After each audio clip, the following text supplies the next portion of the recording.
Well, it's time for another Dashing Dan Sporting Adventure podcast. Great to be with you. You can get all the podcasts on Spotify. And I think our previous sponsor, KISS Professional Solutions, John McEncrow and the team, been with me for a couple of years. I've got a new sponsor, Breeny Brothers Brewery. www.breenybros.com, pioneers of the Australian brewing industry, first started brewing in Williamstown in the western suburbs of Melbourne in 1864. And they produce a range of easy drinking mainstream beers that are based on a family recipe from over 100 years ago. And I'm sure my next guest doesn't mind a beer or two. A legend in tennis in many, many different ways. She was a player. She's from a big sporting town, Wagga, and a big commentary town as well. Quentin Hull will tell you every day of the week that you speak to him, he's from Wagga, a Wagga boy. She's been a successful coach. She's an outstanding commentator, one of the best going around as far as I'm concerned. And she's also, and this, I reckon, and she'll be able to tell me this, probably her greatest achievement in recent years as a mental health advocate in setting up a program called Rally4Ever, predominantly in a meeting with a young man who used to be on the tennis circuit many years ago. He's been having a lot of issues with his mental health, and the way she's looked after him in recent years is sensational. You can find out more about that on ABC iView on a magnificent Australian story that Louise and Brian did a few years ago. Louise Pleming, welcome to the program after the biggest introduction of all time. Thanks so much, Dan. That was great. Wow. Now, Louise, let's start with the mental health aspect. You met Brian Turton back in 2018. He was obviously going through a few issues, and you've become firm friends. Did you ever think you'd become as close as you did from that first meeting? No, I didn't. This kind of meeting that we had, it was at St. Kenneth's Church when I was back probably when COVID just hit. Things were kind of, or it was just before COVID, and then COVID hit just after this. But I was working at St. Kenneth's, which is a homeless kitchen, and Brian kind of just came up to me and said, "Oh, g'day." And I was like, "G'day." And he's like, "What are you doing here? What are you, bloody giving me food for?" He said, "Why aren't you on the tennis court?" And I knew then that he obviously was very much in love with tennis, and he asked me to have a coffee with him after lunch. After the lunch break, I gave him some food, and then we went and sat down. And Brian opened up this little black bag, and it had two unbelievable, beautiful those Jimmy Connors silver R2000s or whatever they were. And he said, "Would you play tennis with me?" And I said, "Absolutely." And he said, "Right, oh, well, next Monday at 6 o'clock." And I said, "Hang on a minute." I said, "Just give me your phone and, we'll text each other and we'll catch up and whatever." And he goes, "Well, what do you bloody mean?" He goes, "I haven't got a phone." He goes, "I live in the bushes down near the tennis courts." And he said, "I'll see you then." Anyway, so we initially met. We compromised at 7 a.m. and yeah, we went when I met him, it was pouring rain, and so we went and had breakfast. I got to know Brian. We played tennis, and I absolutely loved it. He played like Ken Rosewall and Rod Laver all mixed in. He was amazing, and after the hit, he said, "What time tomorrow?" And I was like, "Oh, okay, this is it. I'm locked in." And that was the beginning of getting to know Brian. Did you, when you saw him play, did you think to yourself, he's got a bit of ability, this guy? Yeah, no, absolutely. Yeah, I thought he was a very good player, and I kind of heard a little bit of his story of him wanting to be a professional tennis player, and then obviously his life unraveling. His mum, sent him to the doctors, and he ended up in a mental kind of hospital. But yeah, he was very good, and that was his dream. He really wanted to be a professional tennis player. There were obviously some issues with his mental health. He did travel the tour, didn't he? And you mentioned to me earlier players like Wally Masuri's with them. Yeah. And it didn't quite work out for him. He never really got over that, did he, Louise? No, he didn't, and that was quite a few years ago. He wanted to go back on the tour. He had a dream of being a professional player, and but it really just didn't work out for him. He was too unwell, and really, I think when, mental health hits and there is a stigma, particularly back then. Now, people, even as Brian said, everyone's got a bloody mental health kind of problem now, which many people do. And there is a conversation we can have around it. But back then there wasn't. And I think that was something that really the system let him down. He wasn't able to get help and everyone kind of disappeared. So there was no kind of structure anymore for him, and the dream was over in a way. I know watching the Australian story piece, which again, as I say, was magnificent, he would come back and say, I'll go back and beat Rafa, I'll go back and beat Roger. There were delusions of grandeur. Yeah. How did you handle that? Look, I used to just have a bit of fun with it. And so we would actually, when we would practice together, I would say to him, look, you're playing against Rafa now. What would you do? And if you're playing against Roger, and, he'd serve the ball up, and I'm like, where's your next shot going? And how can you beat him? And we loved having those conversations. And I think that just kind of took him into that world of what his dream would have been, but also that connection to his passion. He absolutely loved, talking about the greats, and, he knew them all, and he knew what strengths Jimmy had, and, Pat Rafter had, and Pete Sampras and everyone. So it was just a way of us to connect and to, I guess, in a way, make him feel special and make him feel like he was right there, shoulder to shoulder with them. That was kind of as much as I could do, and kind of slightly bring him down a little bit when he would say, can you call Craig Tiley and get a wild card for the Australian Open this year? And I kind of say, well, I can't maybe do that this year, but if we play some smaller tournaments, we might get there, little by little. And would he keep at you about that, or would that be enough for a little while and sort of help him with his mental health? Yeah, of course. I mean, you've just got to keep someone like that really engaged, I think, and for them to feel like someone cares but also listens to them. I think there's nothing more frustrating to be alone in this world and having those conversations by yourself, and never feeling like there's any hope ever out there for you. Louise Pleming is my guest, well-known tennis identity as a player, as a broadcaster, mental health advocate, and also as a coach. And Louise has set up a magnificent program called Rally4Ever. We're here for Dashing Down Sporting Adventures for Brenny Brothers Brewery, my new sponsor. Thanks to James and Justin for jumping on board, www.brennybros.com. Obviously, meeting Brian, spending a lot of time with him, made you think, well, there are other people out there disadvantaged, finding it tough with mental health issues. I'll set up Rally4Ever. Did you ever think when you started it in Sydney that there'd be 60 of these operations around Australia and growing? How proud of yourself, Louise, are you for what you've done here? It's been an incredible journey. It really has. And you're right, Dan. I never thought we would be in this place where we're at today. And I must say though, I absolutely love it. I really jump out of bed knowing if I'm today, I was at Ultimo with a group of, I would say, maybe migrant women, women facing loneliness, just a whole group of different kind of people, men as well, joining in together with that social interaction at a City of Sydney community group. And we get about 40 or 50 people each week playing pickleball. They don't have tennis courts, so sometimes we play we play tennis, but pickleball is a little bit easier as well. Less kind of barriers to it, particularly for older generation. They seem to pick it up quicker, but we've had programs in regional New South Wales with youth. We've got programs in metropolitan areas. We've helped Salvation Army with Foster House, which are guys that come out of incarceration.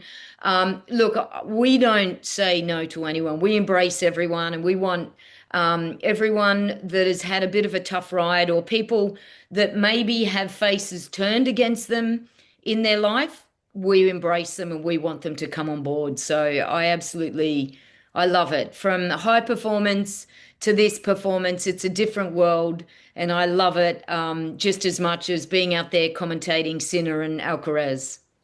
You love it even more than that now? Really, I really enjoy it. I absolutely do, because it's not, making a tennis player be, a better tennis player and hold a trophy. It's changing people's lives, and it's not me doing that.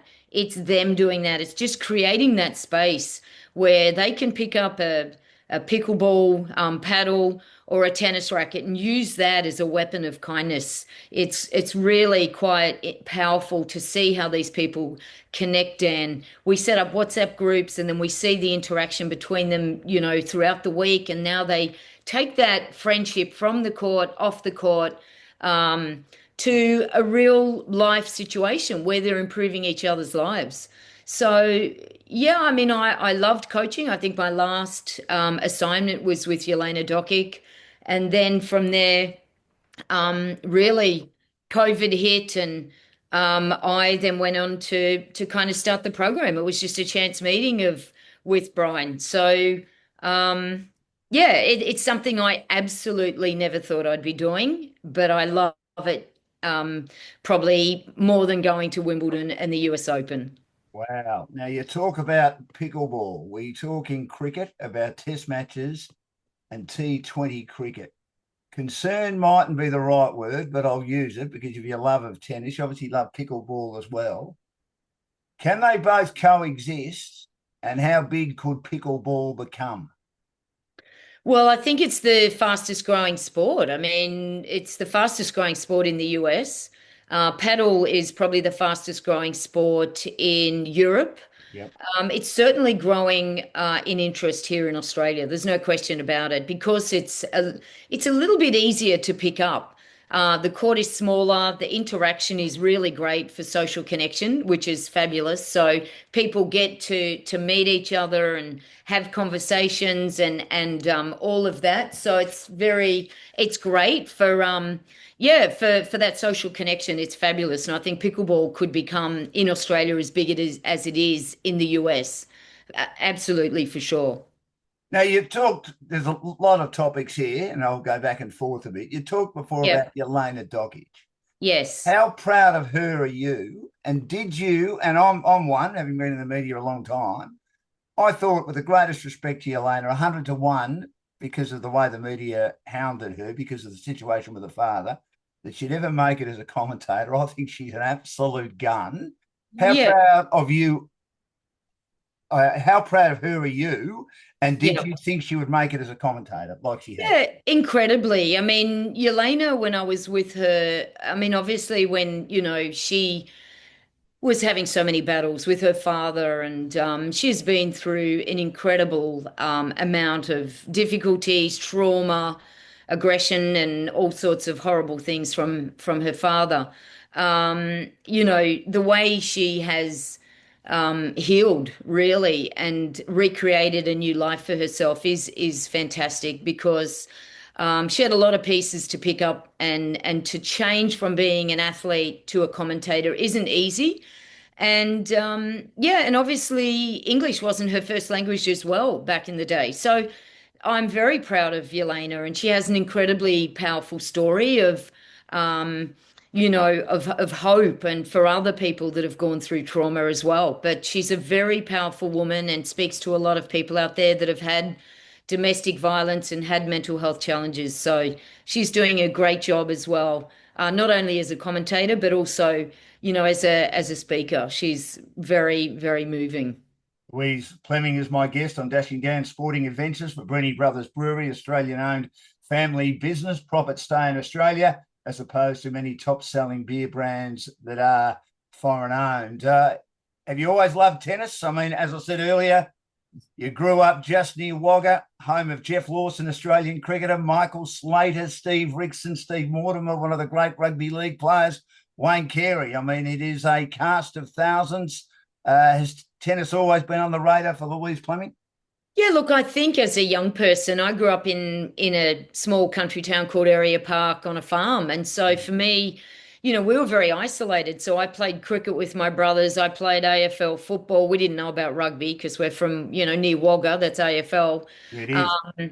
and so learning hand-eye coordination, using your feet. I played tennis on the wall in Area Park whenever we went in after school. There was a wall tennis court. I didn't get to play a lot unless it was with my brothers or my sisters. And once a year, Vic Edwards, who coached Yvonne Goolagong, used to come out. And that's how, when I was 6 years of age, first had a hit with a guy called Keith Smith. And I think I hit the ball over, I think it was about 60 times. And I was 6 years of age. And he said, I haven't seen that since Yvonne Goolagong. And I think that kind of got into my head that, oh, wow, them watching Yvonne play at Wimbledon back in the day on the black and white TV, I think that really connected to me. But really going through school, I was running, jumping, playing netball, basketball, running, absolutely everything that was physical. That's what I was doing. Now, Vic Edwards was portrayed. Often it can be dramatised a bit on the Goolagong story, which was outstanding on the ABC, that mini series. Did you get to know him? And what sort of guy was he like? And has he been portrayed unfairly on that program? No, look, I really only met him very briefly. He was probably an older guy when I came to Sydney. Wasn't on the court that much. Keith Smith was really the main person that impacted my life, and I reached out to him recently, and he came in and he got on the court with all of my Rally4Ever people, and I saw what really connected me to tennis, his love and passion of the game. So sometimes it's just that one individual that, really is that inspiration to make you want to make it a life choice. And Keith was that for me.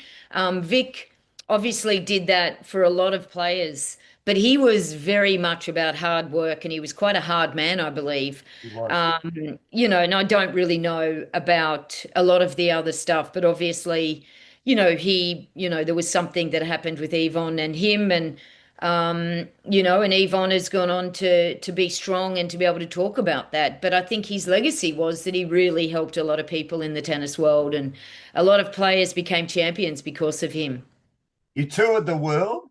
How'd you find that? Did you enjoy it or did it become a chore at times?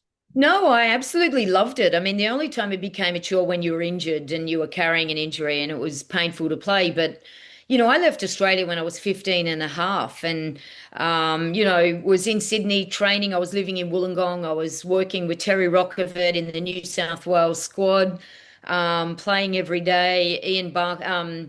Eddie Barclay down in Wollongong was my coach. So I had this great kind of interaction between great coaches and jumped on a plane when I was 15 and a half, went overseas with Justine Brown, another young player, and we went to Italy, and her father met us at the airport and stayed with us for a couple of days, and that was it. We then traveled around Europe. Justine went kind of early, but I remember saying goodbye to my mum in in Sydney. She flew down to see me at the airport, and she gave me $100.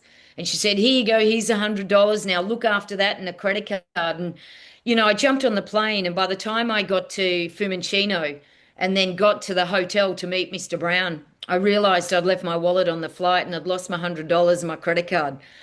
Uh, Did you get so it back?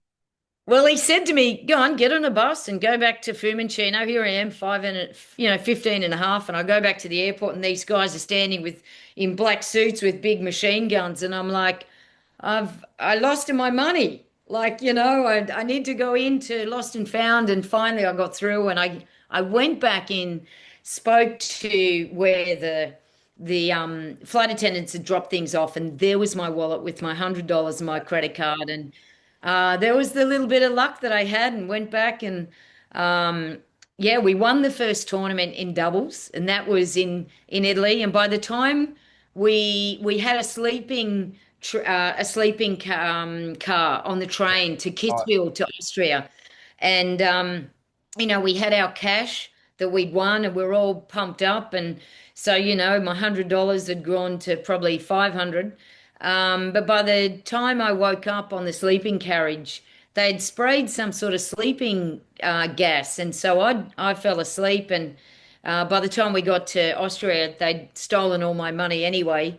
But Justine had been smart and put it down her shirt, and I'd had a bit of a joke. I said, "What are you hiding your money for?" Like, and mine was just sitting in my wallet in my bag, and Yeah. of course I lost all my money. So we had to, that was the motivation to survive. For me, it really was about survival. I loved playing. I loved meeting people, and that's what probably made being a commentator so easy for me because I love talking and I love networking. I love communicating.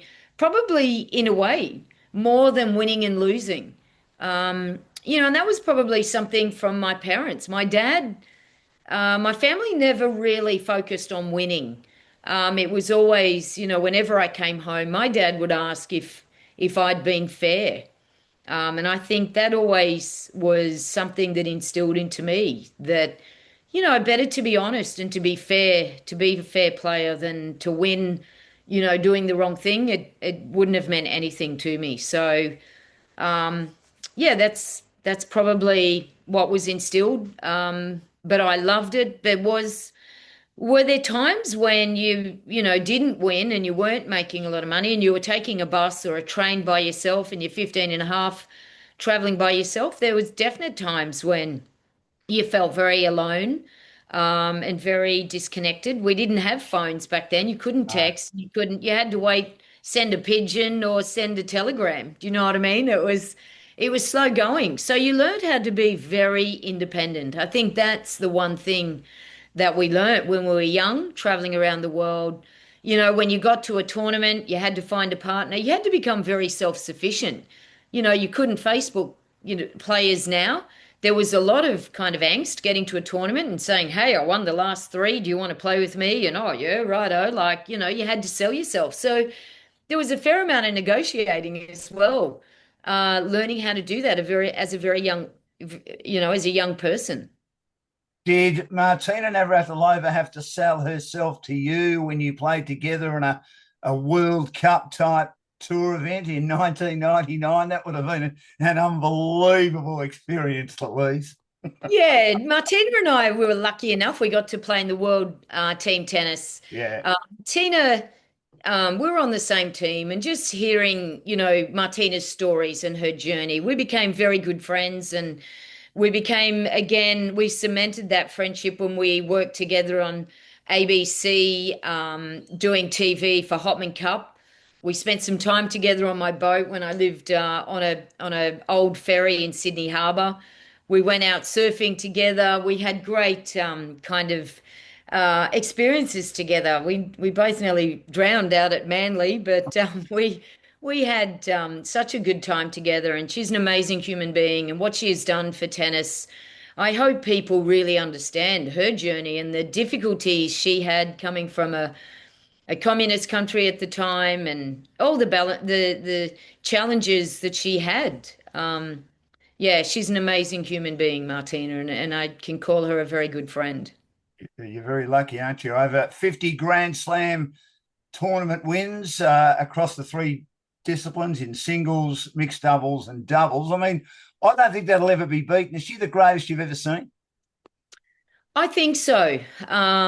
Yes, the way she played was incredible. I think she was the person that ignited hope in a lot of players. I mean, obviously, Steffi Graf came after her, and Serena Williams, you would have to say, physically is the best player we've ever seen. Her power, her serve dominated the game. Martina's finesse and the way she crafted her strokes around the court, I think she was the best in that respect. She probably was the best chess player. Um, so I think yes, in that kind of respect, she wasn't the most powerful. I mean that was to come later, and that was Serena. In regard to the way Martina played, I mean, it's not easy, is it? Some players are great singles players and find playing doubles and mixed doubles hard, but it was seamless for her, wasn't it? Oh, it's incredible. I mean, how fit she was. And I think Yeah. she changed the game with her nutrition and fitness and the way how hard she worked. I mean, she worked harder than anyone else. And I think that she started the shift in the way we needed to, get stronger in tennis and get faster. She led the game for sure. I mean, to play singles, doubles, and mixed, there's no one that does that really now and can spend 6 hours on a court, maybe sometimes 8 hours if she had to play singles, doubles, and mixed. And I'm sure she would have done that many times. So incredible. I mean, now the players, the top players really only focus on one discipline because I guess, there's just so much money in the game and there's so many in that entourage. There's a lot to pay. You got to make a lot to have five guys or five people in your team.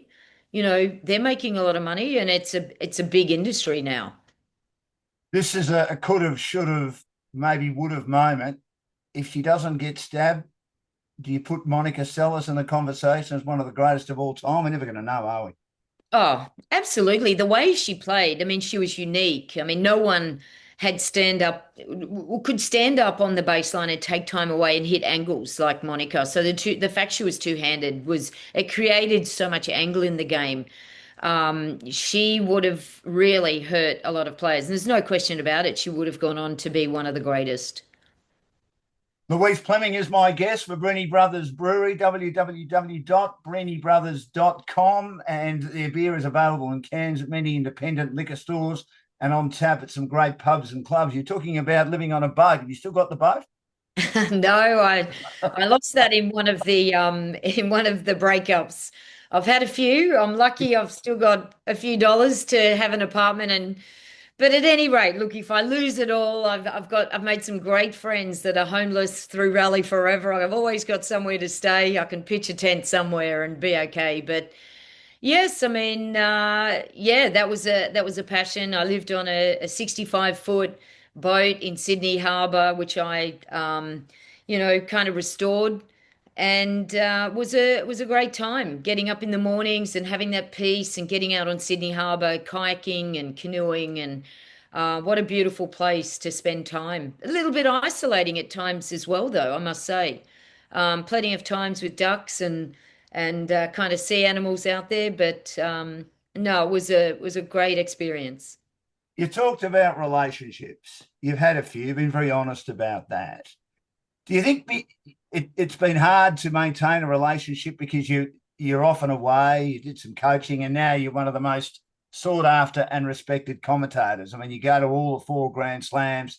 I thought you were absolutely sensational. The ABC, I did it for a long time, as you know. The ABC have brought back the tennis coverage, and listening to you and Andrew Moore and Quentin and waxing lyrical and basically talking absolute rubbish, Louise, if you don't mind me saying, in a very nice way. You're Yes. very good at it, but do you think that's hard to maintain a relationship when you're traveling all the time like that? Yeah, absolutely, Dan. I think that was quite possibly, one of the reasons why I've broken up and not been able to maintain relationships. With the workload that we do, we travel 4 times a year. We're away quite often, and then last year I was asked by the Indian government to go over to India and talk about impact. I was invited to go to Necker Island and meet Richard Branson and be a part of a pickleball forum. And of course, you can't say no to these things, but it is time traveling, and it is time away from partners and that sort of thing. So, and also, I think when you really find a passion and you are driven and you give yourself probably more than maybe sometimes the relationship needs. It is difficult to maintain all of that, and I think it's hard when you are with someone also that is perhaps going through a different time in their life and trying to find what really stirs them. Because when you're cemented in really having a passion and giving your all, and when someone sees you're very dedicated and very happy and that's hard to kind of figure out sometimes as well when you're with someone like that. So I do understand that, and I lament sometimes, the fact that maybe I wasn't the best partner and wasn't always there for them as much as they needed, perhaps. How did you get into commentary? And did you take it like a duck to water? You seem to have. Look, I don't know that I did actually. I think it was 1 year after I played the US Open, I was watching Pat Rafter, and Pat said to me, "Oh, I just won my match. You got to stay, Louis, until I, you know, keep going." And I said, "All right, well, I'll stay and I'll watch every match." So I stayed there with his family, his brothers, and whatever that were involved in his tennis, and every time he won. So I stayed and stayed until Pat won the US Open. And after that, I was there with Paul McNamee and his group and a whole lot of Australian, Tennis Australia people. And Paul said to me, Lou, you know everyone and you're always around and you understand tennis. So, well, why don't you come and commentate for the ABC for Hopman Cup? And I thought that would be great. And anyway, so the next, even though while I was playing the next Hopman Cup, I went over with the ABC and Fox Sport, and I commentated with yeah, with some great people. Fred Stolle, I will always Oh, the remember. greats. Yeah, and Martina was there, and so many great. Karen Ty was fantastic. Love Karen. So I really was thrown into it. And I remember at the end of that, Paul said, "Oh, you're not very good, but that's all right. You didn't talk about the girls being, sexy enough and pretty enough and whatever." And I said, "What are you talking about?" I said, "I'd lose my job with the ABC." He goes, "No, you have to. We've got to really showcase these women and Yeah. show that they're beautiful." And I'm like, "Well, there's different ways of kind of saying that, and talking about their tennis." But I must say, I probably wasn't great those first couple of years, but you didn't get any experience. No one taught you No. how to commentate back in the day. I think today everyone has lessons in commentating, and they're always helping these ex-pros that come off the tour. There's a lot of education and a lot of help, but I certainly didn't get any. What do you love most about it? Love about commentating or Yeah. love about tennis? No, think commentating. it, I think it's amazing seeing the next generation, right? I mean, wow, look at all these youngsters that are coming through. It's unbelievable to see the next generation. There's so much about when you watch these players, how different they are, how much confidence they have as young players now, how they kind of transition and go on to become great players. I mean, Jennifer Capriati was 14 years of age when she won her first WTA tournament. And to see her come back and to present the trophy this year, and we know the difficulties that Jen has had. She's an amazing young woman growing in confidence again. But yeah, to see these young players coming now onto the tour and what they're doing, it's quite incredible. So, and then to see the best players in the world, Arena and Rybakina and Sinner and as Carlos Alcaraz. I mean, these guys, they're taking tennis to the absolute next level. How they push themselves, how hard they hit the ball, how fast they move around the court. It's quite phenomenal to see the change from what we used to see, the tall players back in the day that didn't move. They didn't have the biomechanics like these players have today, the fitness levels. It's beyond. So I love seeing the new players coming onto the tour and what they're bringing. Doesn't seem to happen as much now, but certainly when I was growing up, and you were growing up in the 80s, we're similar ages. We won't reveal. You never reveal a lady's age before you. Uh, there were a lot of girls who got a start at a young age. You mentioned Jennifer Capriati, Tracy Alston. Her career was ruined probably by injury. Andrea Jaeger, who's gone in a completely different path with her life. Do you think Yep. many of them started too early? Um, Look, perhaps, I think now that's why the WTA have brought on these rules that you can only play a certain amount of tour matches up until you're like 18. I think from, 16 there's an amount and then it kind of goes on. So I think it's more recognizing, what is happening around those players, how much pressure is being applied and who's coaching them and regulating that as well, which we can't really step in and say, hey, you can't have an abusive parent and whatever, because most of these kids, they won't tell you, and you can't really extract that information like we couldn't with Yelena and her father. Um, but it is learning. We've learnt so much, and the WTA have got such great wellness programs, and there's, so many contacts now. Kathy Martin and the WTA do an amazing job. So does the ATP, with Ruth Anderson at the helm of that with the psychology. So there's conversations that we can have now. We can identify issues earlier, and you're right. I mean, players don't develop mentally, emotionally, and all of that until they're a little bit older. So just allowing them to progress at a slower age, I think that's great. You've been a respected coach, Louise. Are you worried about the state of Australian tennis? Are our expectations too low with our girls that get to a second round or a third round? And the media would be absolutely delighted by that. And just a follow-up question on that, Alex de Minaur, is the quarterfinals his limit in Grand Slam singles tennis, or can he go to the next level? Well, look, I think he could have a little bit of luck and he could crack a semi-finals one day. I think to see him beat Sinner and Alcaraz in a tournament, even a Novak and even a Zverev, and Yeah. they're about the top four that are going to be able to stop Alex. It's hard. I mean, I think Alex can still get a little bit more out of his serve. I still think he doesn't get enough rotation, and there's certain elements where he could impact, get a little bit more power. He's not a tall guy. He doesn't have that trajectory like the other guys have.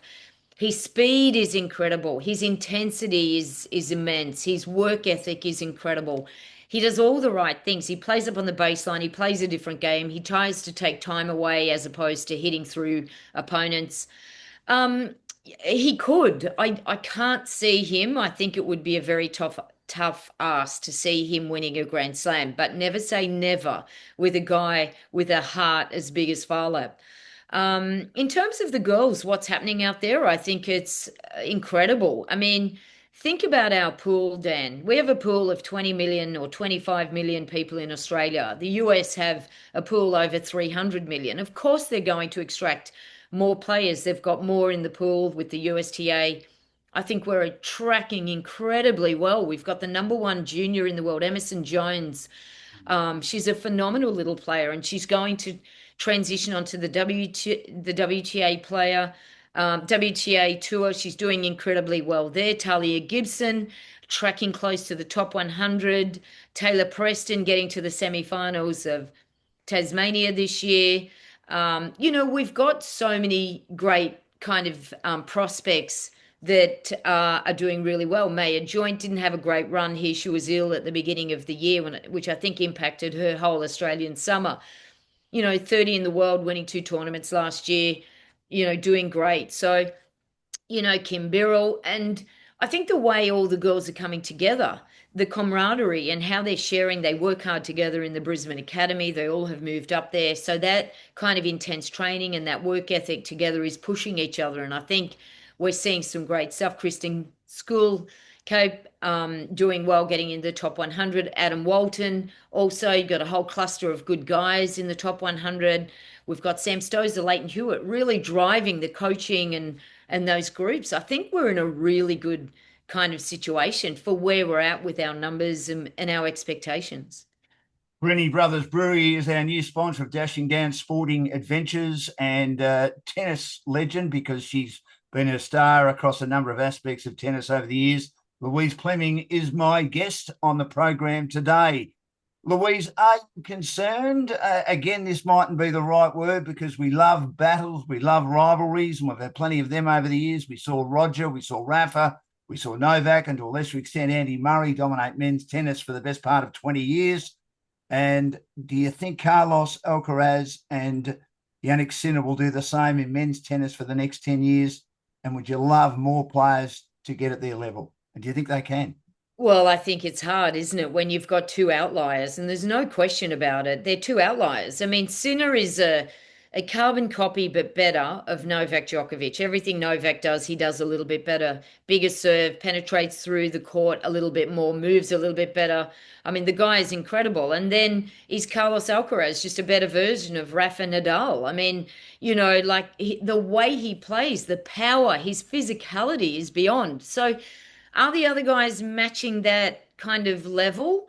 I mean, we saw the match with Zverev, that 4 hours and 27 minutes in the semifinals where he had his chance to serve it out in the fifth set against Carlos, but he couldn't. But was it because Carlos had the cramps or had the situation in the third set? I mean, that allowed him to get in. It wasn't going to be a clean sleep, a clean sweep. So I mean, is he close? Yes, he's close. Are we going to see a young guy come through?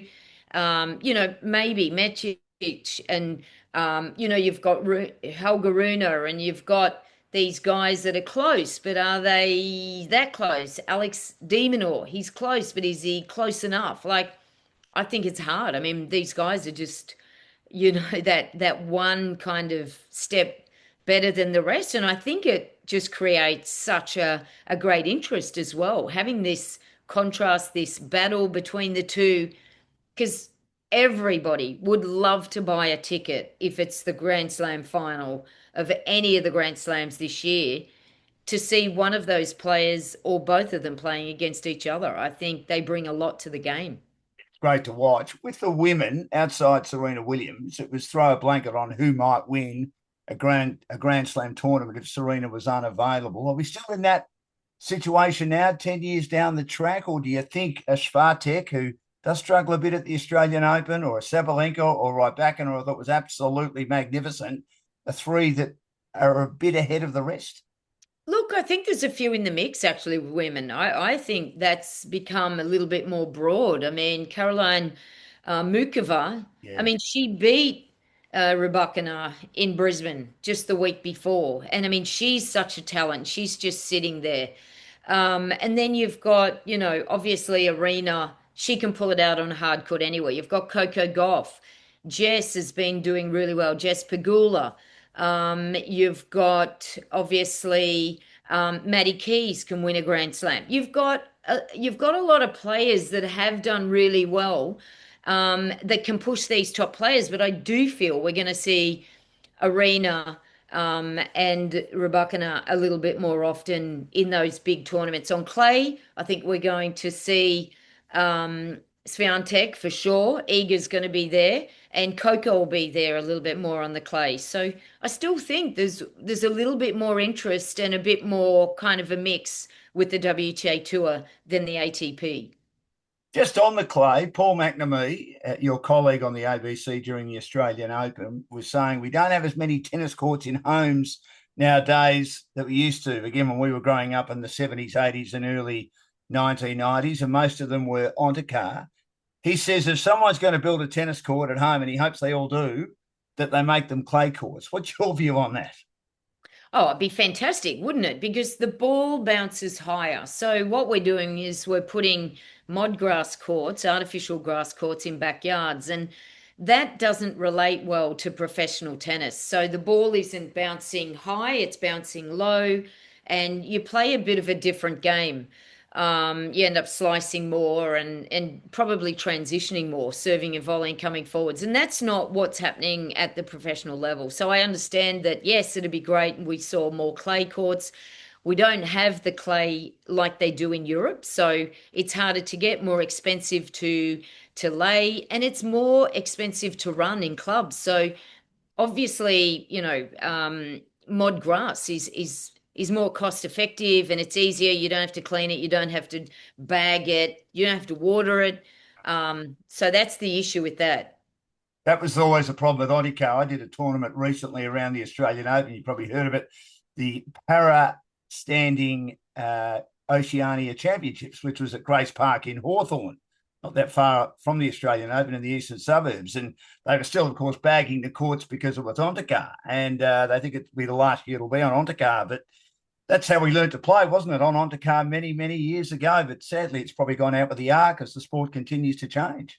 Yeah, absolutely. But have a look at these guys that play on hard court now. They Yeah. slide, and that's because they've grown up on clay. So that Yes. is the advantage. You learn how to move much better. You learn how to be more consistent. It's harder to hit a winner. So you become more, you can rally better. You can hit heavier balls. Like it just teaches you automatically to be a more professional style player, that as you progress you become a better player. So for our players that grow up on mud grass, the rallies maybe aren't as long, so it's important that we do get our youngsters to have that exposure to clay early on, so that mentality becomes more consistent and and hardened, so that they, when they do start to travel, that they know what they're going to get and what they're up against.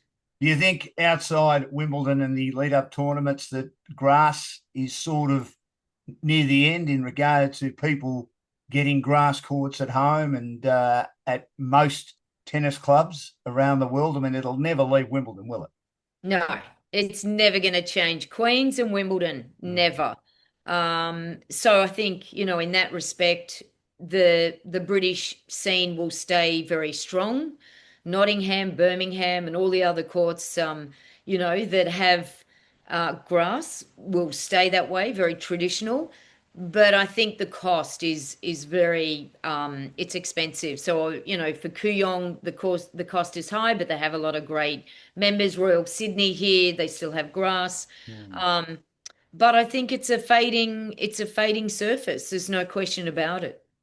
Ash Barty, very interesting character. You obviously know her well. How many Grand Slam tournaments do you think she could have won if she had kept playing? And it just tells us a bit about her that, oh, I've done that. I've won an Australian Open. I've done Wimbledon. Time to do something else in my life. She is an incredible and mercurial individual, isn't she, with her attitude to life? Yes, definitely. Look, I think she would have won a lot more. There's no question about it. She was unique. She was so different with the way she played. She exposed players' weaknesses, and she could dismantle players with her slice and her heavy forehand and the way she served. She had so much variation. She kind of grew up watching a lot of male tennis players, played with a lot of boys. So she developed a different skill set. And that's what's missing in the game a little bit, that transitional play. That I remember listening to Carlos Rodriguez, who used to coach Justine Henin, who had a one-handed backhand and sliced and did all Brilliant. of that.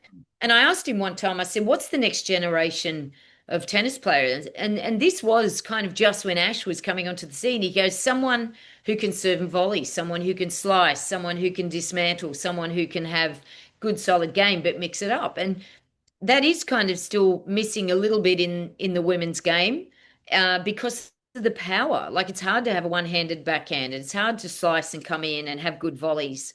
You've got to set up the plays very well. You've got to have very consistent and good confidence with your volleys. There's no point hitting a transitional shot coming forwards but not trusting your volleys, because you don't practice it enough and it wasn't a part of your game when you were, learning how to play. So that is so important to instill that into young people's minds, when as they're growing and as they're kind of in their early years of learning and coaching. And that comes down to what kind of coaches you have.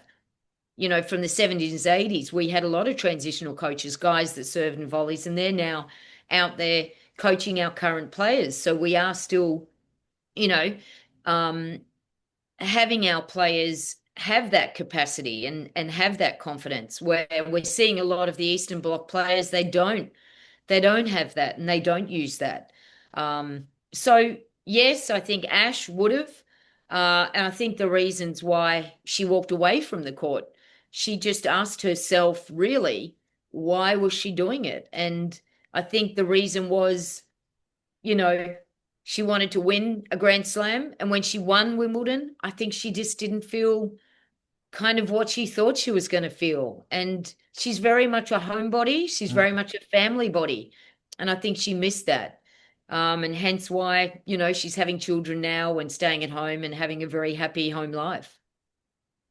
Welcome again to Dashing Dan's Sporting Adventures. Great to have you on board. Our new sponsor, Brenny Brothers Brewery, pioneers of the Australian brewing industry, having first started brewing in Williamstown in 1864.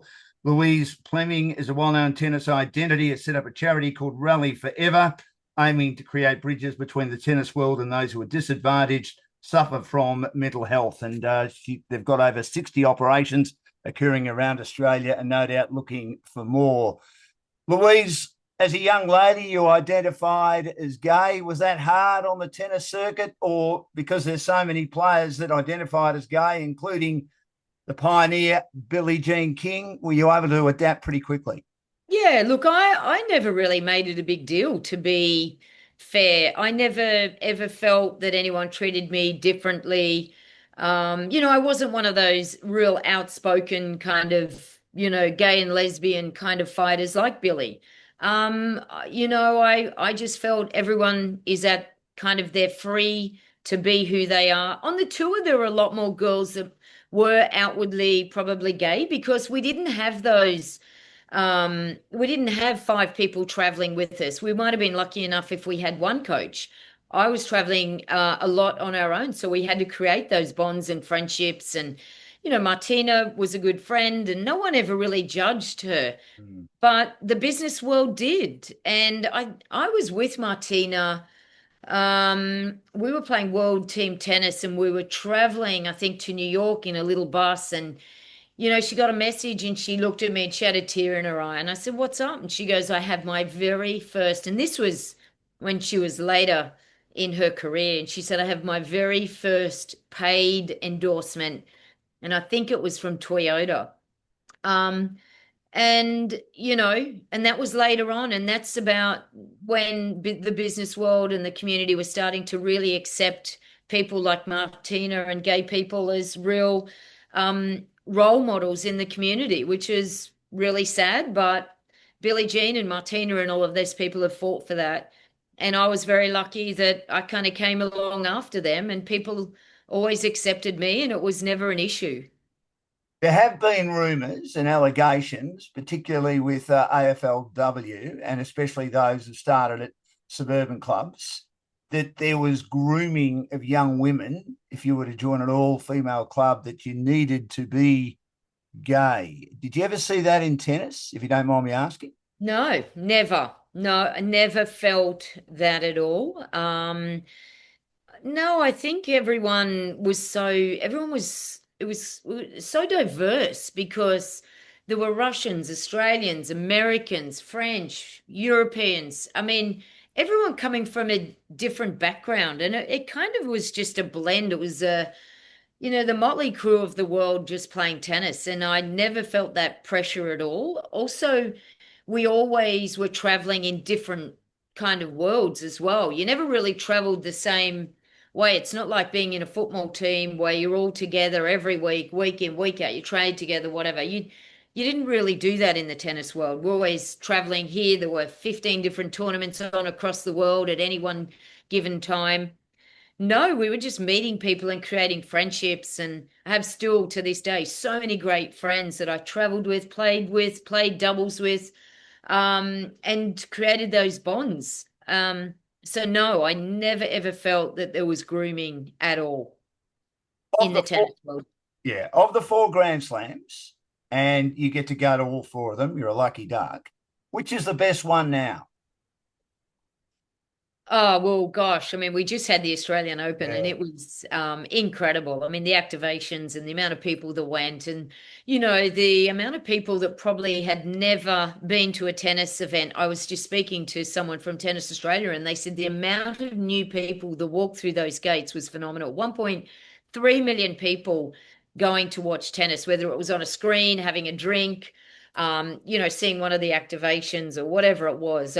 So, look, I think as a festival, the Australian Open leads the way in terms of new age tennis. Incredible. For tradition, I love Wimbledon. It is absolutely stunning still. The manicured lawns, the green and purple, the floral kind of all of the hedges and the greens and I mean, it's just stunning, the architecture. So I think yeah, Wimbledon is incredible, but the French has a little bit of that as well. They have a lot of jazz bands and just the clay and the difference there. It's wonderful. And New York, it's just loud and it's a party scene as well. Yes. No, they're all incredible in a different way. So I would say, look, you almost, I have to go with the Australian Open in a way because I still have that festive kind of feeling that's bubbling around. It was so great, and there was a few new things that really made it special. I think the 3 week really party kind of that happens, which the US Open do as well. They start that week early, and Australia has taken, some of those things, the mixed doubles, the 1 point shootout. There was a lot of things that kind of do happen in sync, but they all have their own feeling and special kind of little input. And I have to say, I love the Australian Open as I love them all in a different way. Just on the Australian Open, Louise, Craig Tiley has announced the worst kept secret. It was obviously bubbling around during the Australian Open that he's leaving after being the tournament director for 20 years, being CEO of Tennis Australia for 13 years. What will be his legacy, you think? I think that he modernized the Australian Open and he brought so many people to the game. I think he's really opened tennis up and made it a game for everybody in terms of enjoying it, learning it, being a part of it. Um, I think his passion for tennis and his connecting to the players, I think will be his legacy. The way he embraces the players and makes them feel special. They absolutely did call the Australian Open the Happy Slam. And I think that will be something that will be remembered. If he can turn the US Open into a Happy Slam, I think he's got his job. It's a tough one to fill the shoes there. There's no question about it. It's going to be a different role. But I think he's done a phenomenal job here in Australia. Now, the Margaret Court, if you like, created controversy among many of the players, female players, for quite a while. Where did you stand on that? And where do you stand on it now? Because the issue seems to have dissipated a bit in recent years. Yeah, look, I think it has. I mean, when it was a big, loud kind of argument a couple of years back, I know everyone was very anti Margaret Court. I think it was at the French Open when, all the players were saying, I'm not playing on Margaret Court. There's no way. I mean, she's so judgmental, so anti pride, anti gay, anti inclusiveness. And it's sad that she's a pastor and that she is judgmental, that she's not embracing everyone in the community. In some way, think she is a very good person. She's done a lot of good things for tennis and she is still a champion. But in my eyes, yeah, her messaging is just not quite right. And I would love to see her just maybe, changing some of her views, and maybe learning a lesson in her own life as well, that gay people are very caring and very loving and not judgmental. So I hope that she can become a little bit more like that. I'll forget about the labelling, which I think's been the big issue with her. I Yeah. was a bit young when she was at her best, but reading about her, I've always got the impression she was a bit of a lone wolf. Do you think that's right? Do you think that's still the same now, where she hasn't ever been too friendly with her compatriots and fellow players who are on the tour with her, even in retirement? Yeah, I think so. I absolutely feel that. Yeah. I mean, you see Billie Jean and you see all of her friends and Yeah. everyone around her. You never see Margaret ever being involved. She wasn't involved with, the $1 signing. She No. wasn't involved with standing up for the tour. She wasn't involved in really embracing, change and equality. And I mean, all the hard work that Martina and Billy, she left it up to everyone else to do. So in that respect, I think there's not a lot of respect from the other players of that generation to Margaret. And before I let you go, Louise, and really thank you for your time on Dashing Game Sporting Adventures for Brenny Brothers Brewery, what does Louise Pleming like to do when she has any spare time between travelling the world, commentating, doing some coaching, and, of course, setting up this magnificent foundation, Rally4Ever? I'm sure there's not a lot of time there, Louise, other than, of course, take your dog for a walk. Yeah, no, I love my dog Walter, but I Walter, love getting, what a name. One of the great yeah, names. yeah, and I love getting up early in the morning, Dan, and being a part of the Bondi world. The Bondi kind of community has been hit a couple of times now with some pretty horrific situations, and it's great being a part of a group of people that are uniting so well. So I get up early in the morning. I go to Murph, which is a group where an active group down at Bondi Beach at 5:15 a.m. on a Wednesday and a Friday. I do the 440 Club, which is at Bronte. We come together and we exercise and we go for a swim at kind of 5 o'clock in the morning. And then Sunday mornings, we do Savage at 7 o'clock in the morning down on Bondi Beach. And anyone's welcome to join any of those groups. And other days, I go to Elixir, my gym, and I do Pilates. And it's kind of my way of just shutting down, having a break, not thinking about the 25,000 other things I've got to do in the day. Having a little bit of time to myself. It's not easy to shut down, but that mindfulness moment is really important for all of us. That's why you're so fit. That's the secret, Louise. You're looking great, chap. Just on Bondi, and you've Yeah. brought up a lot of different topics as we've spoken today. Has it recovered from that dreadful shooting before Christmas? And do you think it will ever be the same again? Look, I think it will be the same, but obviously there's a lot of people hurt. I live in Rose Bay, which is kind of North Bondi right Yes. there, Yep. and nearly everyone in my community is Jewish, and everyone is putting arms together and really uniting and being strong and having more conversations, and probably in a way like 9/11 in New York, and brought a lot of people together. And I do think that's what it's doing here. We have a very strong chamber. The Bondi Chamber is very strong. I'm a part of that community group, and we're talking about how we can unite everyone. We're going to start a Rally4Ever in Bondi Junction. Right. And so that's, going to help people that maybe still are really struggling with what happened. But no, I think we're stronger than ever. The community is really bonding together and really making sure that everyone is feeling heard and connected. And we just hope the government and Anthony Albanese, that they're doing the right thing and making sure that we're safe. And if people want to get involved in Rally4Ever around Australia, what do they need to do, Louise? Well, if you want to be a volunteer, contact me. I'm on Instagram and Yeah. Facebook and everything. If you want to come to one of our programs, and we have such a diverse group that come. We have doctors and lawyers, and we even have a judge that comes from time to time. And we, don't judge because those people might play with a crystal meth addict, someone who's struggling with bipolar, schizophrenia, people that live in, social housing. I mean, everyone gets on the tennis court and they become tennis players. We don't label, and the strong ones in the community lift the ones that might be struggling. So anyone can come to our programs. We obviously do want those people that are really struggling with social connection, struggling with isolation, struggling with loneliness, struggling with other challenges. Come along, you'll be welcomed. Our coaches are so great.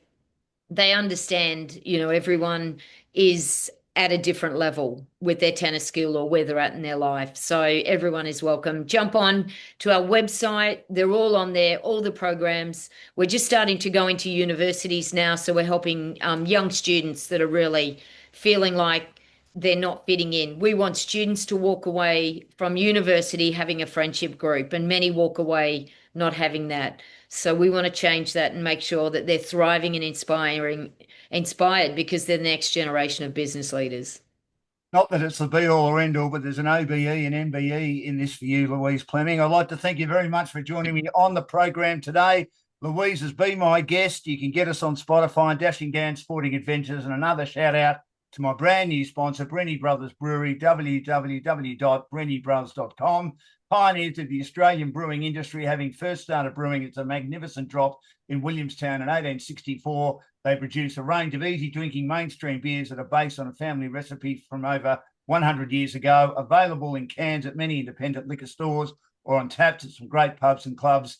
And it's Australian-owned family business, profits stay in Australia, as opposed to many top-selling beer brands that are foreign-owned. And a shout-out to the owners, James and Justin Breeny. Louise, it's been an absolute pleasure. You've been so good to me during my mental health battles, and may your wonderful program Rally4Ever continue, and your great work in commentary, and we look forward to catching up again soon.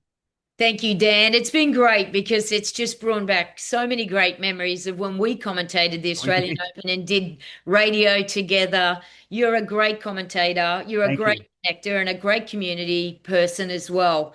Keep reaching out to me and everyone else, and I can't wait to see you at a Rally4Ever soon. Well, you'll have to teach me a lot. It's been a long time since I've had a tennis racket in my hand, but I look forward to it. Thanks so much, Louise. It's been great. All right, mate. Thank you.